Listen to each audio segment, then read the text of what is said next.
A esta hora el tiempo se le agota al expresidente Donald Trump para pagar y es que podría enfrentar tremendo problema de finanzas. Como ustedes saben, un juez ha ordenado que pague una fianza millonaria por el juicio que enfrenta por fraude civil en Nueva York. Los abogados de Donald Trump aseguran que el exmandatario tiene problemas para pagar ese dinero y nuestro compañero Edwin Pitti, en vivo desde Washington, D.C., nos explica cuáles serían las consecuencias para el exmandatario en caso de que no realice el pago y también lo que están pidiendo sus abogados defensores. Muy buenos días, Edwin, cuéntanos por favor. Paulina y Carolina, muy buenos días. En efecto, la defensa de Trump en el caso que enfrenta por fraude civil en Nueva York está describiendo la situación como una imposibilidad práctica. Y es que lo que ocurre es que Donald Trump realmente no tiene los 464 millones de dólares en sus cuentas en efectivo. Lo que tiene es una gran cantidad de propiedades y por eso ninguna de las 30 compañías a las que han acudido para que pueda ayudarla a pagar esa fianza lo quieren ayudar por temor a que no pueda pagar esa deuda en un futuro. El problema es que el exmandatario solamente tiene hasta el próximo 25 de marzo para poder saldar esa deuda y de no hacerlo, entonces la Fiscalía General de Nueva York, liderada por Leticia James, podrían embargarle varias de sus cuentas. Pero en otro caso que también enfrenta a Trump en Nueva York por el pago, el soborno para silenciar a la actriz porno Stormy Daniels, con quien supuestamente Trump tuvo una relación extramarital, un juez negó, debo decir, una moción ayer lunes para que tanto Stormy Daniels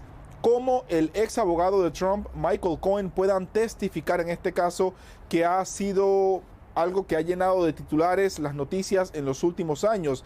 Ahora vemos cómo Trump quería evitar a toda costa que estas dos personas testificaran, pero ahora sí van a formar parte de ese juicio. Y tenemos que pasar rápidamente al estado de Georgia, donde Trump, con otros 7 coacusados, de alguna forma están redoblando esfuerzos para evitar a toda costa que Fani Willis, la fiscal de distrito, pueda seguir adelante en este caso. ¿Cómo lo están haciendo? Están apelando la decisión que tomara un juez la semana pasada de permitirle a Fani Willis que pueda seguir adelante en este caso a cambio de que el fiscal especial Nathan Wade, con quien ella tuvo una relación amorosa, renuncie al caso y, debo decir, así lo ha hecho. Paulina.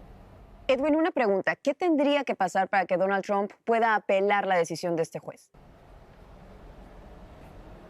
Sí, Paulina, la manera en que esto funciona es que ya Trump y estos coacusados solicitaron la apelación de esa decisión del juez, pero el propio juez Scott McAfee debe aprobarla. Si él lo aprueba, eso pasaría a la Corte del 11º Circuito, en donde un panel de 3 jueces analizaría esa situación.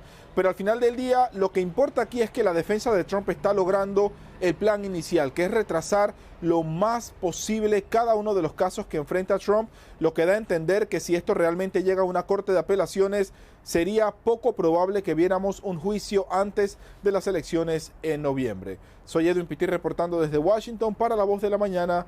Vuelvo con ustedes al estudio. Edwin, muchas gracias por este informe. Te vemos más adelante. Buen día por lo pronto. La ley SB4 de Texas no será implementada, al menos por ahora. Como ustedes saben, esta básicamente permite a los funcionarios en Texas detener y arrestar a personas que ellos crean hayan entrado ilegalmente al país por la frontera sur. Y es que en las últimas horas el Tribunal Supremo la bloqueó.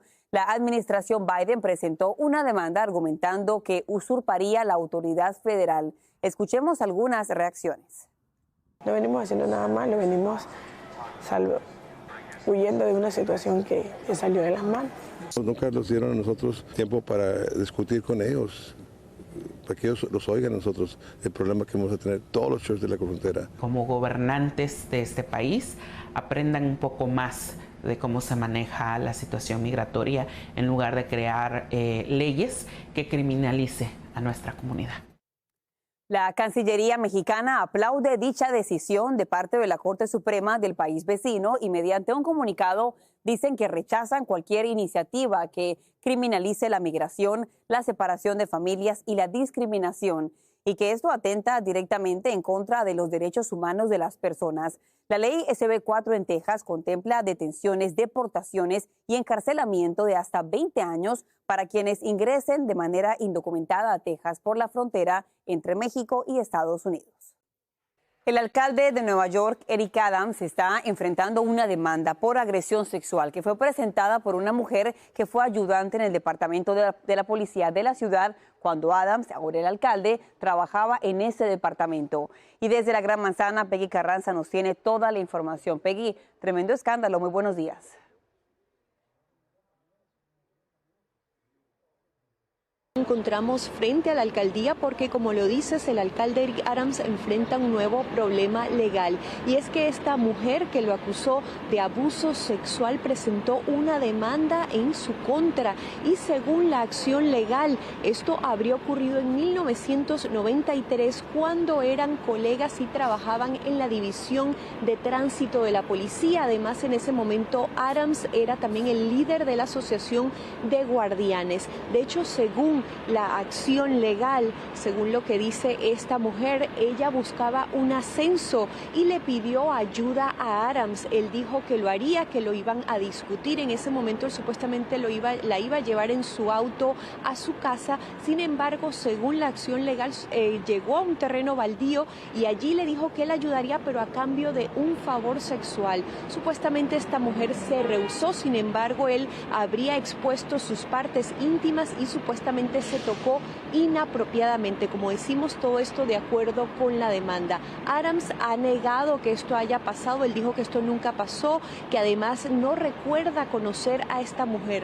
Mientras tanto, a través de la abogada de la municipalidad, también dijo que negaba estas acusaciones y que se reivindicará en los tribunales. Por otra parte, también es importante recordar que este caso se presentó como parte de la ley de sobrevivientes adultos, que extiende este plazo para presentar este tipo de demandas sobre casos de abuso sexual que ocurrieron hace décadas.